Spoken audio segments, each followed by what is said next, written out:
तुम्हाला गव्हाच्या पिठापासून ॲलर्जी आहे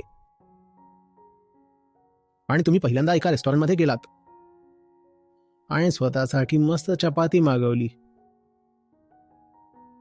ती खाल्ल्यावर लगेच तोंड लाल झालं, डोळे सुजले, चेहरा सुजलेला, डोळे लाल आणि पैसे पण वाया गेले.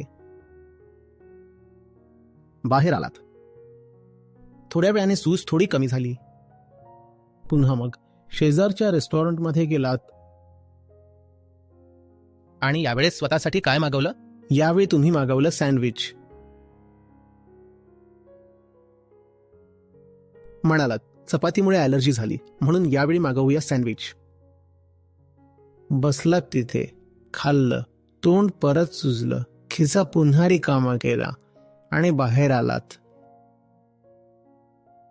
आणि आता स्वतःच्या नजरेत थोडे हुशार बनलात. हे बघा, मला 2 गोष्टींपासून ॲलर्जी आहे, चपातीपासून आणि सँडविचापासून.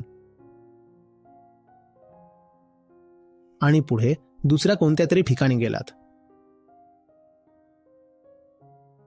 आता यावेळी पिझ्झा मागवला आणि पुन्हा तेच, परत तोंड सुजवून घेतलं, पुन्हा डोळे लाल करवून घेतले आणि खिसा रिकामा. मग म्हणालात या जुन्या अनुभवांवरून काहीच कळत नाहीये, काहीतरी नवीनच अनुभव घेतला पाहिजे.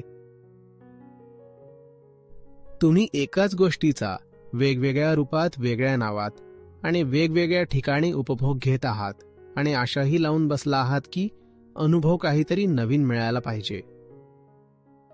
आशा ही नेहमी नवीन असते, पण निराशा मात्र एकसारखीच राहते.